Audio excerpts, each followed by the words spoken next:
খেজুর গুড়ের মালপোয়া খেতে কার না ভালো লাগে, তাও আবার যদি মালপোয়া হয় এইরকমই স্পঞ্জি। দেখো একদমই ফুলকো আর কতটাই স্পঞ্জি দেখতে পাচ্ছ।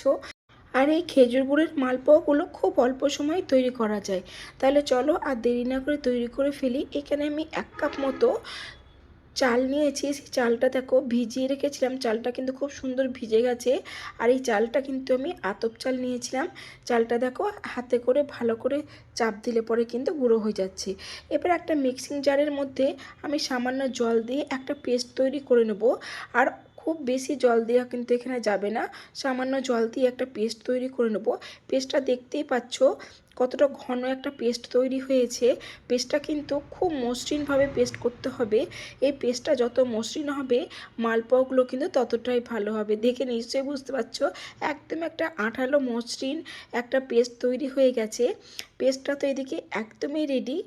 আর ওদিকে আমি এখানে 1 কাপ খেজুর গুড় নিয়েছি, দিচ্ছি সামান্য জল আর হাফ চামচা মতো মৌরি।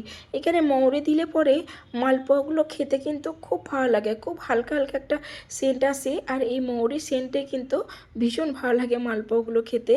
আর এরকমই যদিও একটা খেজুরের গুড়ের সেন্টটা তো থাকেই। দেখো তোমাদের সঙ্গে কথা বলতে বলতে আমার কিন্তু খেজুর গুড়টা কিন্তু খুব ভালোভাবে ফুটে গেছে। এখানে কিন্তু কোনো একটা তার বা দুটো তার করার কোনো দরকার নেই। দেখো আমার কিন্তু খেজুর গুড়টা খুব ভালোভাবেই গলে গেছে, দেখে নিশ্চয়ই বুঝতে পারছো। খেজুর গুড়ের মালপোয়া করার জন্য কোনো পাক দেওয়ার দরকার নাই। আর এদিকে দেখো আমি যে আগে থেকে চালের পেস্টটা তৈরি করেছিলাম তার উপরে কিন্তু এই খেজুর গুড়ের রসটা দিয়ে দিচ্ছি। আর আমি কিন্তু খুব ঠান্ডা করিনি, হালকা গরম থাকতে আমি দিয়ে দিচ্ছি। তার কারণ খুব ঠান্ডা হয়ে গেলে বা উষুম উষুম গরম দিলে কিন্তু মালপোয়াগুলো ফুলবে না। আর এই ব্যাটারটা কিন্তু একটু সময় নিয়ে আমাকে মেখে নিতে হবে। আর এর ঘনত্বটা দেখে নিশ্চয়ই বুঝতে পারছো খুব পাতলাও হয়নি আবার খুব ঘনও হয়নি। এইদিকে আমার ব্যাটারটা তো একদমই রেডি। তাহলে চলো এবার মালপোয়াগুলো তৈরি করে নিই। গরম তেলের উপর মালপোয়াগুলো দেওয়ার সঙ্গে সঙ্গে কেমন দেখো একদমই লুচির মতো ফুলে যাচ্ছে না, দেখতে কি সুন্দর লাগছে।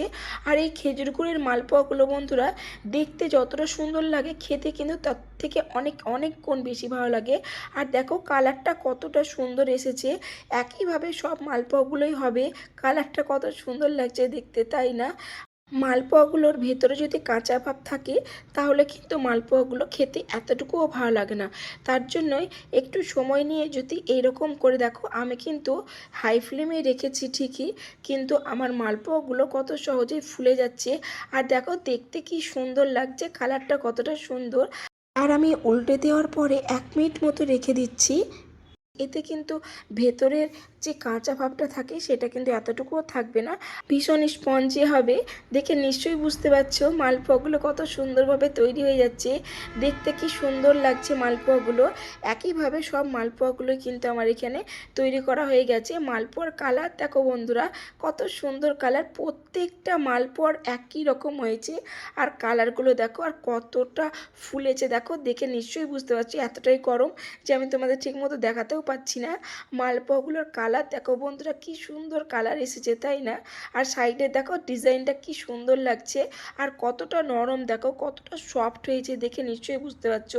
এবার আমি একটা ভেঙে দেখাচ্ছি, ভেতরটা দেখো বন্ধুরা একদমই জালিদার হয়েছে। দেখো কি বলবো তোমাদের, এতটাই স্পঞ্জি ভেতরটা দেখো, দেখতেই ভালো লাগছে। একদমই মনে হচ্ছে একটা ফুলের মতো।